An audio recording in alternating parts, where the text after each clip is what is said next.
your wife breaks your heart. If you're not going to work, you can't sleep anymore. You're upset. She's running around with a new dude. You see her Instagram story. She's got some new guy. You're furious and you're angry and you're jealous and you're bitter. You have all of this inside of you, but you're not going to go to the gym and work hard and become so fantastically in shape and so rich and so powerful that no girl ever leaves you again. You're not going to do that. No. What are you going to do with it? Text her? Try and explain to her? She doesn't care. Like, you can write the most perfect English. You can write the most beautiful words ever constructed. Forget Shakespeare. You can do, it doesn't matter. She doesn't care. She just doesn't care. She's distracted. She forgot about you. She forgot about you. So what are you going to do with all of that inside of you if it's not positive? Well, it's going to consume you and you're going to end up self-destructive, or you're going to embarrass yourself, or you can take all of that and put yourself in a position where it never happens to you again. Those are the choices. So what's the most intelligent choice to make? Yeah. You know, I don't understand how many humans function in the world today. I don't get people who don't think like me. I don't understand it. I'm like, well, then how have you survived this long? Life is hard. Life is difficult. Maybe I've just been unlucky, which I don't believe in, but I've had so much trauma and bad events and negativity and stress and all these things that have happened to me. And I've used all of it to be monumentally successful. People are functioning. If you're not thinking like me and you're going through life with any other mindset, you've been extremely fortunate that God smiled on you and allowed you to sit around most of the time doing jack shit, and you have yet to be punished for that. Yeah. I could never have lived that life. If I was a bit lazy or a bit, or I was a bit of a snake, or if I lied to people, I'd be dead by now. Yeah. Like, so a lot of these people are just absolutely and utterly blessed by God that they managed to go through life with such a non-competitive mindset and they still breathing. Like, I don't understand how people can think any other way. Yeah. I've spoken to dudes and like, yeah, I had a bad couple months. Why? Oh, my girl left me. You've wasted months? You've wasted months? Oh, like you had think of how much God loves you to have given you the grace and given you the opportunity to waste months of human time over some chick. Like, talk about blessed head to toe. If I waste months, empires are going to collapse. I'm going to end up in a cell or dead if I waste months. I have things to do every single day. I can't waste a second. Like, these people are just absolutely infinitely blessed. And their mindset is a product of that because they're spoiled children. Absolutely spoiled children. Because there's a whole bunch of people out here daily who fail. There are men out here who fail daily and they have yet to feel the true consequence for it. They fail to go to the gym when they know they should have gone to the gym. They fail because they forgot their keys and it took them 10 minutes to find them. They fail because they replied to a question they got sent on WhatsApp the wrong way. They fail because they didn't smile when they were supposed to. They didn't say please and thank you to that person who helped them. They fail because they didn't say hi to that girl who's looking at them out the corner of their eye. They just fail perpetually. They go through life missing every opportunity and just failing. And somehow we've built a society which is so soft and God is so giving and so graceful that they still have a place to eat and somewhere to sleep, and they're still surviving. That shows how nice God is. Yeah. Because before this society, truthfully, if you were that level of failure, you would be dead. Survival of the fittest. Survival of the fittest. And none of these men out here are fit. No. Their mindset isn't fit. Their reality isn't fit. They're failures. They're failures. Yeah. And they're just failing every single day. And they go, oh, but you know what? Tomorrow I'll go to the gym. Yeah. You've been failing your whole life. That's all you've done is fail. And then you sit and wonder why people like me absolutely and utterly outcompete you. It is so easy to become a top tier male in the world today because the competition is so ridiculously low. There are 2% killers like me and everybody else amateur, head to toe amateur. They can't even pay attention to anything. They can't try anything. They're amateurs. And it's really mind blowing to me because I've tried with all of my computational power to imagine having a mindset different to mine. And I just can't see a reality worth having. I can't see a reality worth living. I can't see how you're going to build a life worth experiencing if you have any other mindset. I've never seen somebody massively succeed and they didn't believe in themselves, ever. I've never seen somebody who just allows life to happen to them and become blown off course by some sadness, end up doing massively monumental and important things. I've never seen it. It does, and it's never going to happen because it's competitor. It's like crypto. It's player versus player. Right. I can sit here right now at power. I can sit here right now and recall events that will prevent me from sleeping for 2 to 3 days. That gives me a superpower that other men do not have. They want to go to sleep. They're tired. I can stop being tired for days at a time. I can just have a thought. I can remember. I can sit, close my eyes, and use the power of my brain to vividly remember events, and I will not sleep for days.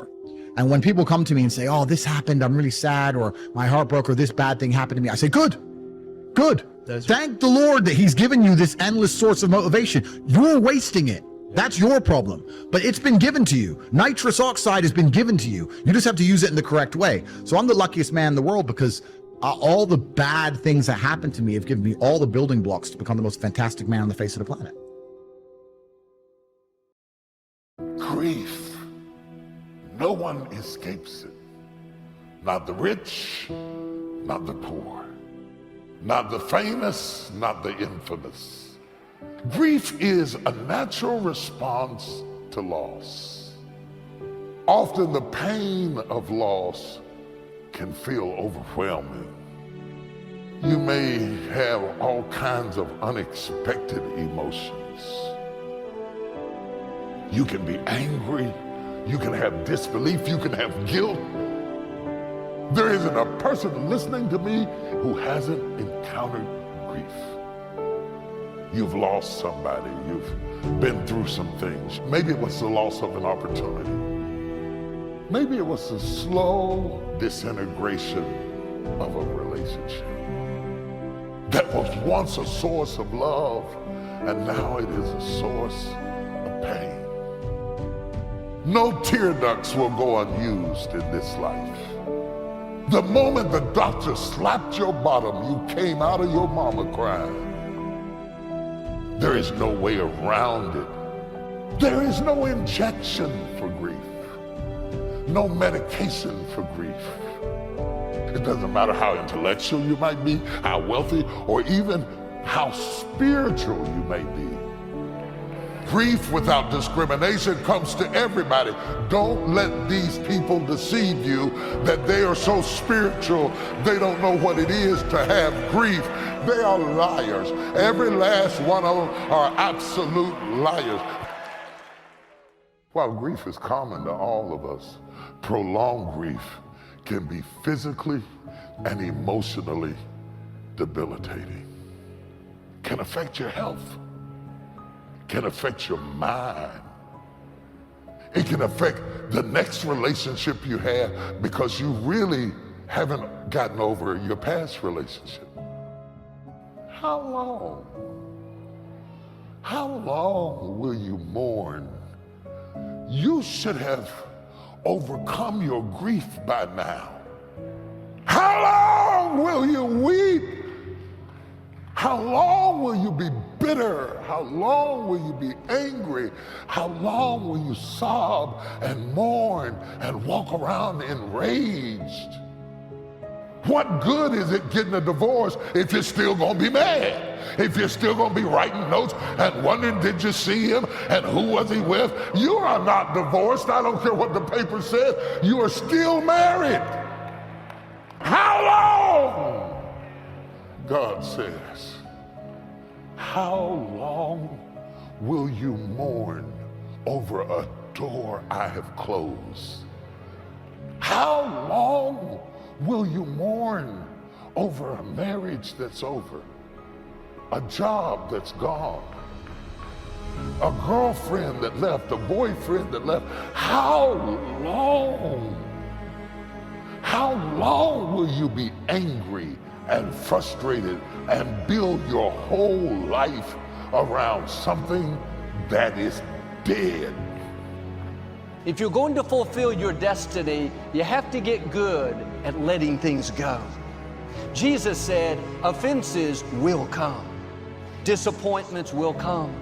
Betrayals, things that are not fair will come.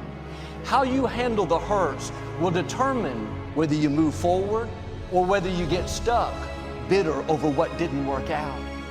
How many people are living wounded over how they were raised, a friend that walked away? They wonder why they don't have good relationships. It's because they haven't healed. God brings a new person, but they're so insecure. This new person has to keep them fixed. The problem is that's not sustainable. Until you let go of what didn't work out, that wound is going to hinder you wherever you go. You would be shocked at the people who get up every morning with a heart full of grief. And it comes out in their speech, and it comes out in that snappy way they confront you, and you think they're mean. They're not really mean. They're still grieving. How long? How long does it take to get over a person? How long will you put your future on hold, mulling over your past? How long? I came to get somebody unstuck. I came to get somebody free. You cannot spend your rest of your life grieving over who didn't love you, who wasn't there for you. You're stuck. God did not create you to be stuck with a heart full of grief. It's why you can't fall in love. It's not that there's nobody to love, it's that you haven't gotten over who you used to love. How long will you be angry? How long will you keep checking their Facebook page? How long will you keep investigating somebody who's not even thinking about you anymore? How long will you mourn around the tomb of what didn't work out? There are some times in your life that you gotta get up, wash your face, go on with your life. Life is too short for grieving over who didn't want you, who left you, the job you didn't get, the house that you didn't close on. How long? I don't know who I'm preaching to. You are not yourself. You were not created for this. You were not created to be stuck like this. God wants your nerves and cells and bone and muscles to move. Somebody shout, move. I will not spend the rest of my life hanging around the cemetery of what could have been, what ought to have been. Look, man, if you got something that's been bothering you in your life, get past it. Don't lay there wallowing in your past, man. Your past is back there. It's much more freeing when you learn to let things go. Wasn't fair? That's okay. God will be your vindicator. They hurt you once. Don't let them continue to hurt you by holding on to it. Living in mourning is going to keep the new doors from opening. I want you to think about somebody that caused you some pain. Let me tell you something about the mind. Tell you something super stupid that I used to do. Do you know for years I hated my mother and my father, whoever they were, because they gave me away? And guess what? I didn't have any faces for the hatred because I never saw either one of them. And then once I forgave them and said, had they not given me away, I would have never been blessed to have the mother that I have, who to me is the greatest mother in the world. You can't change the past, but you can reinterpret how you see it. Give an interpretation that empowers you. I let that luggage go. Think about somebody that you've hurt, somebody that you've disappointed, or someone that has hurt you. Look at them in your mind's eye and say, I forgive you. Boy, that's a heavy load to let off. I want you to live in a continual process of forgiveness. Every day, we should be ready to forgive. I've learned life is full of wounded people. At times, they'll be disrespectful. They'll say things they shouldn't. You can't stop the offense from coming, but you can keep it from getting down in you. Joel, I can't forgive them. You don't know what they did. You're not doing it for their sake. You're doing it for your sake. Let it go. You have to give it to God.